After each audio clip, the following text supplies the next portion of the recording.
Ketika kita mulai bekerja, seringkali kita bakal ditanya sama HRD, apa yang lu bisa berikan sama perusahaan ini? Apa yang membuat perusahaan ini bisa lebih mendapatkan sesuatu ya secara impactful? Misalnya omsetnya lebih meningkat, mungkin sistemnya lebih oke, mungkin dengan karyawan yang lebih sedikit, tapi performanya tetap kencang. Dan lu akan ditanya tentang hal tersebut terkait dengan lu punya experience, juga skill, ataupun expertise. Nah, untuk memiliki 3 hal tersebut yang tadi gua sebutin, maka penting banget dan wajib banget lu memiliki namanya value building sebelum menguasai skill-skill yang tadi gue bilang, yang tujuannya adalah membantu sesuatu atau perusahaan untuk menjadi lebih baik. Suka nggak suka ya, ini prinsip hidup gue dan kayaknya ada benernya sih. Nah, terserah lu mau setuju apa enggak. Orang itu butuh alasan untuk berhubungan sama kita ya. Mereka membutuhkan something like reason lah ya. Mungkin just one reason atau mungkin beberapa reason. Kenapa ya gue harus berteman sama dia, harus berrelasi sama dia, mungkin mau collab sama dia, dan pada akhirnya bisa berhubungan dalam jangka waktu yang lebih lama bersama dengan dia. Nah, reason itu bisa terwujud dengan value. Artinya lu punya suatu karakter, lu punya suatu integritas, atau mungkin lu punya skill, atau mungkin lu punya koneksi ya, yang membuat orang tuh jadi, gue kayaknya butuh berteman nih sama dia nih, gitu ya. Karena manusia itu kan dasarnya hidup tuh saling membutuhkan, saling terkoneksi sama satu sama lain, dan sesuai dengan prinsip sun politikun ya, manusia nggak bisa hidup sendiri. Nah, tapi tentunya kalau kita berteman sama orang yang toksik, lama-lama energi kita malah yang tersedot, bukannya kita mendapatkan energi tambahan dari hasil pertemanan. Oke, makanya dibutuhkan yang namanya value untuk membuat hubungan menjadi jangka panjang dan orang mau berteman sama kita. Nah, untuk bisa mempunyai namanya value, teman-teman harus mengerti yang namanya value building. Dan value building itu nggak mungkin dilakukan seperti kita makan cabai ya. Jadi makan cabai sekali langsung pedas, langsung gitu ya. Nggak gitu. Nah, value building itu sesuatu yang kita pelajari, kita resapi, kita praktekin, sampai akhirnya value itu merekat ke dalam diri kita. Ya, entah itu berupa karakter, atau mungkin lu punya filosofi, atau mungkin lu belajar sebuah skill like public speaking, copywriting, atau mungkin lu belajar sesuatu tentang digital marketing, everything lah ya. Pokoknya yang lu pelajari ini membuat karakter lu seperti apa, dan lu punya skill apa, dan pada akhirnya bisa membantu orang itu seperti apa. Ngomongin value building, gue akan bagi ke dalam 7 chapter ya. Dimana tadi chapter pertama ngomongin soal pengenalan, chapter berikutnya kita akan ngomongin soal mengapa value building itu penting dalam kesuksesan. Chapter ketiga kita akan bahas tentang skill sebagai fondasi value building. Yang keempat adalah cara mengenalkan value kamu ke orang lain. Yang kelima, biar value kamu melekat dan diingat. Dan yang keenam, mengukur progress value building. Dan chapter ketujuh kita akan bahas tentang action plan yang bisa lu praktekin untuk membangun value yang solid. Oke, basically gue sudah mengenalkan apa itu value building, dan harapannya lu lebih termotivasi untuk mendengarkan lebih lanjut ya tentang value building itu seperti apa. Dan di chapter yang pertama ini gue akan get deeper tentang value building itu apa sih. Jadi banyak orang yang kepengen langsung praktek aja tanpa perlu belajar ya. Jadi ngapain sih teori, bosan banget. Langsung aja praktek, nanti juga kita pintar sendiri karena kita punya pengalaman di jalanan ya, kita punya pengalaman di lapangan. Orang yang pintar itu adalah orang yang langsung praktek, bukan cuma teori doang. Banyak yang ngomong gitu ya.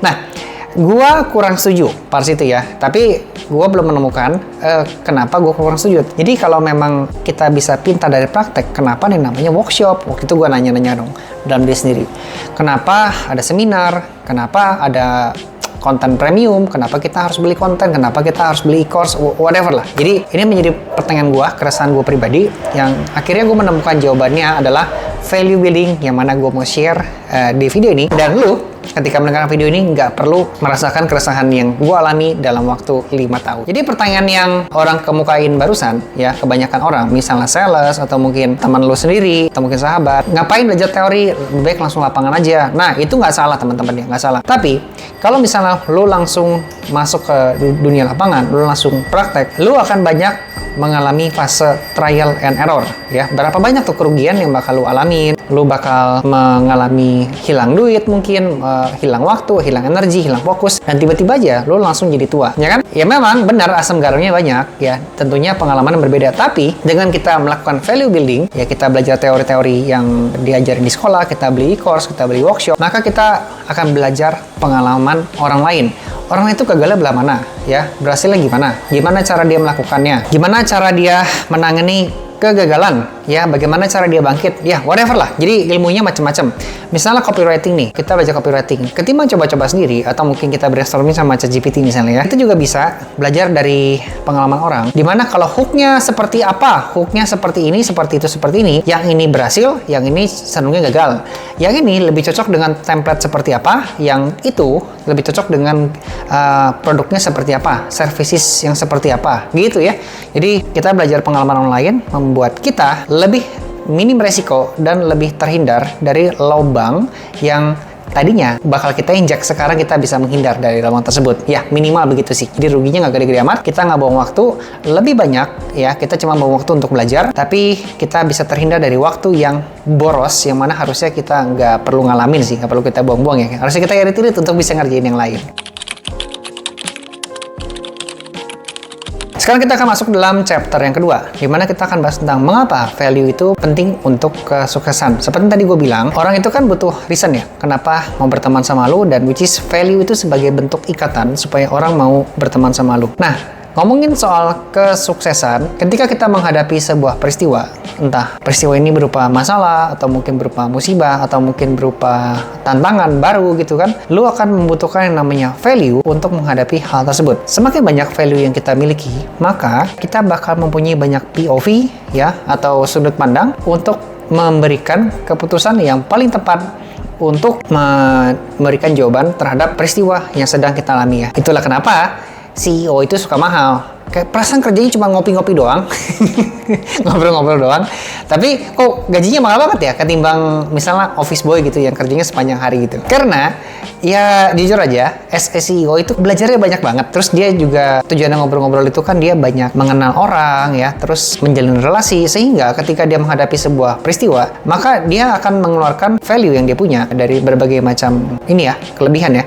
Mungkin dari relasinya, dari skillnya, mungkin dari karakternya, ya dari integritasnya, dia keluarin semua untuk memberikan jawaban yang terbaik terhadap peristiwa tersebut. Jadi mungkin sehari-harinya CEO ini akan lebih banyak diem, ngobrol, survei, main-main kesana kemari ya. Tapi ketika ada peristiwa, maka dia akan memberikan decision making yang jauh lebih bagus ketimbang orang biasa. Dan itu disebut dengan value building, yang berakhir dengan sebuah value yang mana ini bisa membuat dia menjadi lebih sukses karena pekerjaannya. Jadi pada akhirnya kita kalau mau melakukan value building ya, jangan cuman fokus di satu hal. Kita wajib belajar berbagai macam banyak hal supaya kita memiliki experience, pengalaman, dan juga kepintaran yang membuat kita memiliki POV dan ilmu pengetahuan yang banyak untuk memberikan keputusan terbaik ketika kita mengalami peristiwa tertentu.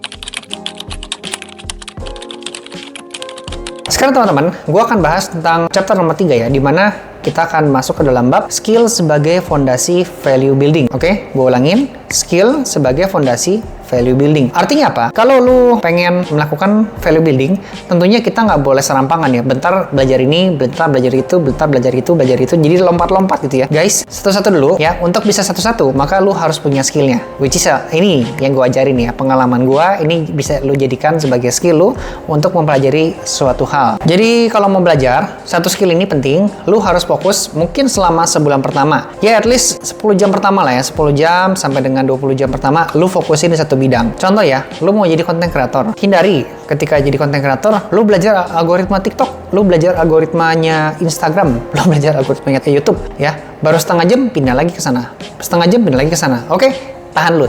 Satu-satu cobain, lu upload ya videonya. Lihat responnya gimana, upload lagi videonya, respon lagi gimana. Coba lu optimize teksnya misalnya, deskripsinya, mungkin lu bisa kasih link, mungkin lu bisa dengerin mentor-mentor yang sukses di bidang YouTube. Jadi lu pelajarin tuh pengalaman-pengalaman mereka ya, sampai mungkin kalau secara waktu 10 jam pertama ya, dirasa lu belum dapat jawaban, coba ningkatin sampai 21 jam. Nah, biasanya setelah 21 jam, lu akan punya experience yang berbeda dan lu lebih mastery terhadap hal itu. Kalau ternyata setelah 21 jam, lu udah coba praktek selama mungkin sebulan, tapi indikasinya masih gitu-gitu aja, mungkin kita nggak cocok juga sih atau nggak jodoh. Nah, tapi at least kan lu udah punya pengalaman nih yang tertanam di kepala lu dengan tiap hari lu pelajari nih YouTube every day ya, belajarin YouTube. Baru kita bisa pindah ya. Jadi setelah nyobain sebulan, YouTube kita tetap jalanan, Tapi kan kita nggak perlu belajar lagi karena sudah punya experience. Evenly belajar, namanya tinggal dikit-dikit aja. Langsung kita bisa pindah ke sosial media yang baru. Misalnya seperti Instagram, ya, ataupun TikTok. Nah, terserah deh, lu mau belajar yang mana. Sekarang, masih di chapter yang sama, di chapter nomor 3 ya.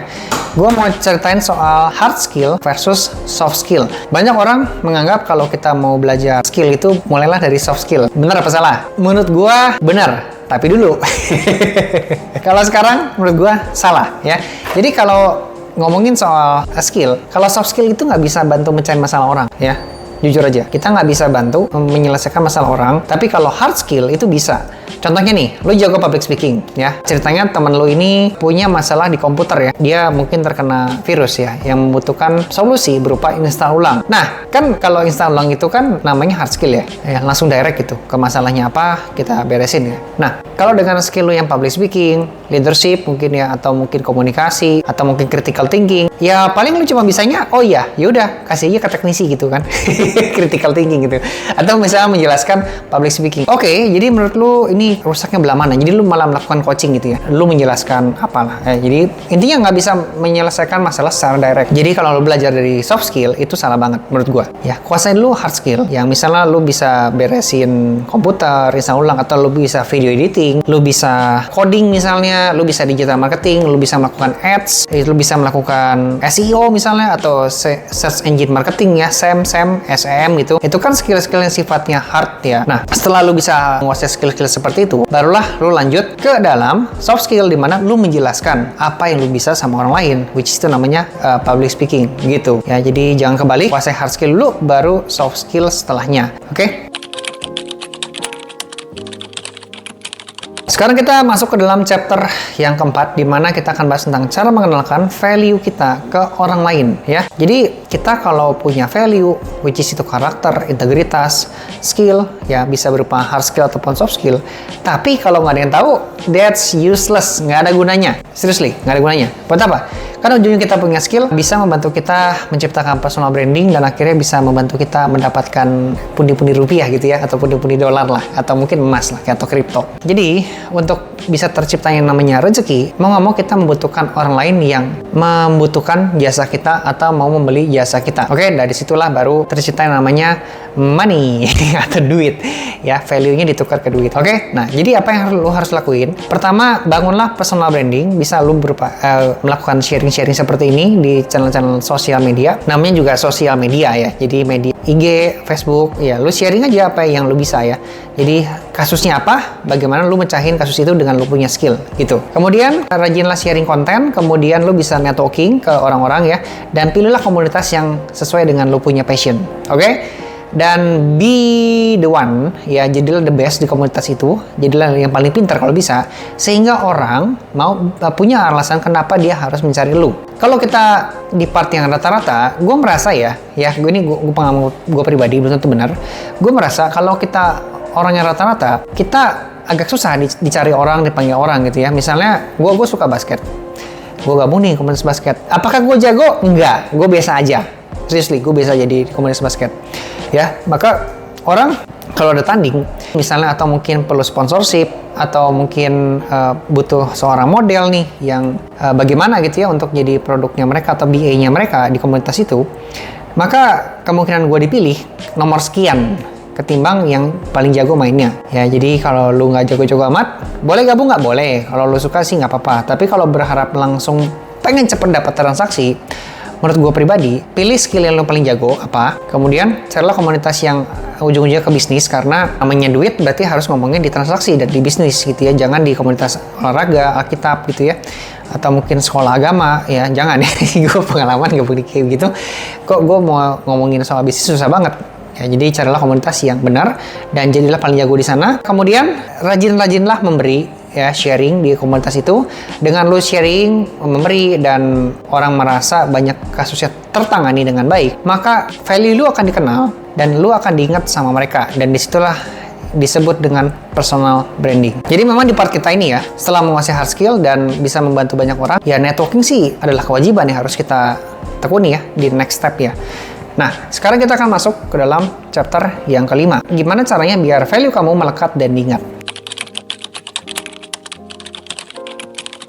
Kuncinya adalah sering ya, sering dan konsisten. Semakin lu di notice di sebuah komunitas yang orangnya banyak, orang-orang yang eksklusif, dan mungkin lu punya keunikan ya. Ya kalau misalnya kita ngomongin ya, wajah lu ganteng ya, wajah lu cakep, terus lu memiliki body yang oke, good looking, everything lah. I think that's privilege yang mungkin nggak dimiliki banyak orang, tapi kalau lu punya privilege itu bagus banget ya. Itu bisa membuat kita lebih mudah diingat. Oke? Tapi kalau misalnya kita nggak punya privilege kayak begitu, at least kita bisa melakukan yang namanya konsistensi ya. Jadi konsistensi is the key supaya orang tuh ingat value apa yang lu punya, dan sebisa mungkin jangan gonta-ganti. Kayak gua di komunitas itu gue punya bisnis, gua sharing salon mobil Bandung ya, salonmobilbandung.id. Lalu gua hobinya ngomongin public speaking. Evenly gua suka basket, gua suka badminton, terus gua suka wusu ya. Memang nggak kelihatan ya gue suka wusu ya. Ya, gue suka main game tuh ya. Tuh ada main game tuh di sana tuh ya. Gue suka PS4 ya. Tapi gue tidak sering ngomongin hal tersebut karena takut orangnya lupa. Ini si Sam ini kebanyakan banget ya ngomongin halnya ya. Jadi sebisa mungkin gue maksimal 3 lah. 3 value yang bisa gue share sama mereka supaya mereka tuh ingat sama gue, dan gue melakukan itu secara konsisten, nggak gonta-ganti. Sekarang gue kasih contoh ya. Apa yang lu tahu tentang Panji Pragiwaksono? Ya, gue nggak tahu ya. Nah, ini pemirsa di sini tahu nggak Panji Pragiwaksono? Tapi kalau orang yang tahu pasti langsung identiknya Panji itu adalah seorang stand up comedian. Ya, jadi dia adalah seorang stand up comedian. Lu tahu nggak kalau Panji itu seorang rapper? Nggak tahu kan?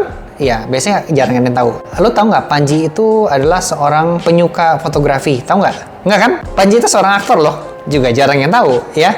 Karena dia secara konsisten melakukan personal brandingnya adalah seorang stand up comedian, sering manggung, sering tampil, everything lah, semua kegiatannya berkaitan sama hal tersebut. Jadi orang itu sudah terlalu banyak informasi. Nah, kalau dijejelin sama informasi yang lebih banyak sama seseorang, takutnya dia jadi mudah lupa sama kita.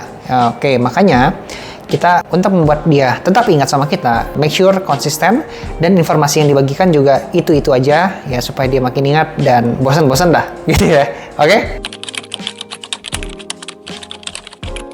Sekarang kita akan masuk ke dalam chapter yang ke-6, di mana kita harus tahu dong, yang kita share ini sebenarnya diingat sama orang nggak, melekat nggak, terus orang ini kalau ngomonginnya Samuel, itu ingatnya apa, terus kalau ngomonginnya Bejo gitu ya, ingatnya apa, ngomongin siapa, ingatnya apa, oke? Kita harus ngukur lah, ya, apakah personal branding kita lakuin ini, ya, sudah membuat kita tuh diingat sama mereka. Ya, value yang kita share ini membuat kita diingat apa enggak? Caranya gampang, teman-teman bisa melakukan tes feedback. Bro, lu kalau ingat gua, yang lu ingat apa sih dari gua? Gitu ya caranya ya. Jadi feedbacknya minta feedback gitu. Kalau mereka menjawab sesuai dengan lu punya ekspektasi, maka lu punya sharing value yang membuat mereka tuh ingat lu tentang apa sesuai dengan lu punya ekspektasi, berarti lu punya sharing itu berhasil ya. Personal branding di kepala mereka sudah terbentuk tentang Samuel itu apa, Bejo itu apa gitu ya, artinya sudah berhasil ya. Gampang, jadi kita tinggal minta feedback aja, kemudian kita bisa rajin-rajin muncul. Dan kalau sudah ingat ya, ini kalau tips ya, kalau mereka sudah ingat sama kita, boleh tuh kita sharing hal-hal lainnya yang di luar personal branding yang sudah kita ciptakan ya. Misalnya tadi gua kan sharingnya Salon Mobil Bandung, terus gue suka public speaking ya, terus ya karena mereka sudah ingat tentang 2 hal ini tentang gue boleh tuh sharing, gue punya bisnis bahan bangunan loh, gue juga suka main game loh. Nah, gue akan melakukan hal seperti itu, tapi juga nggak banyak-banyak, jadi nggak langsung gue hajar semua juga ya, jadi dikit-dikit lah ya. Mereka sudah ingat lagi orang yang sama, baru tuh gue tingkatin levelnya ke informasi yang berikutnya. Oke? Nah, buat lo semua yang sudah paham harus bagaimana dan tujuannya apa kita melakukan value building yang berakhir dengan personal branding, sekarang saatnya kita melaksanakan action plan ya. Jadi kita harus membuat planning, kita harus membuat rencana bagaimana caranya untuk meningkatkan value building guna orang mau berhubungan sama kita. So, welcome to chapter 7, action plan membangun value yang solid.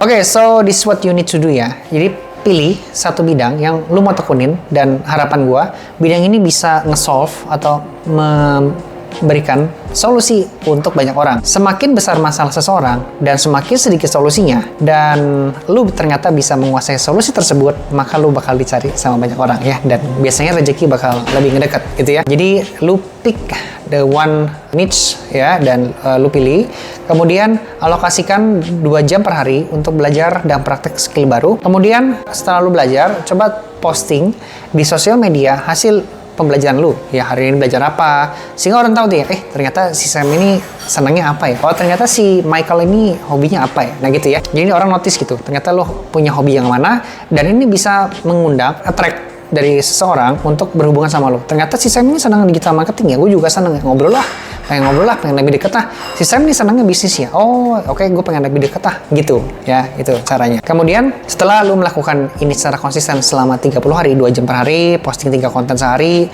ya, lo boleh mencari komunitas. Karena gue expect lo punya skill sudah ada nih, ya sudah bisa nyambung nih ngobrol sama orang yang expert sekalipun. Kenapa? Orang expert nggak pengen ngobrol sama orang cupu atau newbie karena bahasanya terlalu cetek, terlalu receh persoalannya. Mereka tuh pengen di challenge sama persoalan-persoalan yang lebih gede. Nah, ketika lu punya skill, ya minimal nggak newbie banget lah, di levelnya medium, lu ketemu orang yang sudah expert dan lu bertanya sesuatu yang sifatnya sudah studi kasus, nggak ribet lagi sama masalah teknis. Udah bukan ngomonginnya cara nge-save ya, cara nge-save, cara download. Ya, orang expert tanya begitu, yang ada malah emosi ya. Lo harusnya tanyanya yang kayak, gimana nih cara biar iklan gua lebih nge-boosting? Gua tuh udah cobain ini ono, tapi kok nggak berhasil ya? Nah, orang expert ditanya gitu, biasa jawabnya malah seneng gitu ya. Jadi, value building di sini membuat lo nge-unlock the new relationship sama orang yang lebih oke banget. Gitu. Silahkan lakukan hal tersebut dan selamat masuk ke dalam dunia yang baru. So, teman-teman, akhirnya kita masuk ke dalam penutup ya, lumayan 25 menit gue sharing konten value building dan harapannya ini bisa membuka wawasan lulus semua tentang how to become public speaker ya. Jadi public speaker itu jangan jadi orang yang kopong ya, kuasain dulu hard skillnya, itu the base of foundation, karena topik ini yang bakal lu angkat dan lu kemukakan sama orang-orang di luar sana gitu. Ya, jadi public speaker itu harus berisi, jangan kopong. Oke. Nah, kalau lo suka dengan konten seperti ini tentang negotiation, selling, public speaking, cara mentoring, coaching, presentasi depan umum, dan kedepannya gue juga bakal share tentang digital marketing ya. Gue juga hobi tuh masalah itu tuh. Tapi tentunya digital marketing di sini gue akan kaitkan dengan public speaking. Jadi bukan sekedar ngomongin SEO aja, keyword aja, tapi gue akan korelasikan dengan kemampuan public speaking, karena kan channelnya juga ngomongin public speaking ya, tapi kan harus didukung sama digital marketing gitu ya. Lu boleh subscribe channel ini, oke? Kita akan ketemu lagi di video berikutnya, dan kalau ada pertanyaan langsung aja tulis di kolom komentar dan gua akan jawab. I will see you in the next video. Habis semua.